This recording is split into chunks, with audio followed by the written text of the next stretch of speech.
നമ്മൾ ബാങ്ക് വരെ പോയതായിരുന്നു ഗൈസ്. അത് കഴിഞ്ഞപ്പം ഒരു നാരങ്ങാ വെള്ളവും ഷാർജയൊക്കെ കുടിക്കാമെന്ന് പറഞ്ഞ് കടയിൽ കയറി. അപ്പോൾ അവിടെ നിന്നും കുറച്ച് സാധനങ്ങളൊക്കെ വാങ്ങിച്ചു, കുറച്ച് ഫ്രൂട്ട്സും വാങ്ങിച്ചെല്ലാം വെച്ചതിന് ശേഷം പിന്നെ നമ്മളൊരു ഷാർജയ്ക്ക് ഓർഡർ കൊടുത്തു. നമുക്കൊരു ഷാർജ കൊണ്ട് തന്നു. അത് കുടിച്ചെല്ലാം കഴിഞ്ഞപ്പോൾ ഒരു നാരങ്ങാ വെള്ളം കൂടെ കുടിക്കണമെന്ന് തോന്നി. അങ്ങനെ ഒരു നാരങ്ങാ വെള്ളം കൂടി പറഞ്ഞു.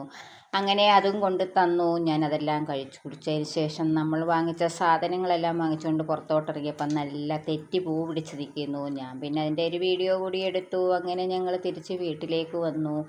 വീട്ടിൽ വന്നിട്ട് ശേഷം നമ്മൾ കൊണ്ടുവന്ന സാധനങ്ങളെല്ലാം ഒന്ന് അഴിച്ചു നോക്കി. അങ്ങനെ നമ്മൾ ഡ്രൈ ഫ്രൂട്ട്സ് മേടിച്ചായിരുന്നു. പിന്നെന്ന് പറഞ്ഞാൽ ബ്രെഡും ന്യൂട്രലയും കൂടെ വാങ്ങിച്ചു. അങ്ങനെ കുറച്ച് സാധനങ്ങളൊക്കെ വാങ്ങിച്ചായിരുന്നു. അങ്ങനെ പിന്നെ നമ്മൾ ഫ്രൂട്ട്സ് എന്ന് പറഞ്ഞാൽ നമ്മളൊരു അര കിലോ മാംഗോസ്റ്റീമും 1/2 കിലോ അവക്കാഡോവും മേടിച്ചു. പിന്നെ 1 കിലോ ഞാലിപ്പൂവൻ പഴം കൂടി വാങ്ങിച്ചു. അപ്പോൾ ഇന്നത്തെ വീഡിയോ ഇത്രയൊക്കെ ഉള്ളൂ. Okay, bye bye, Tata.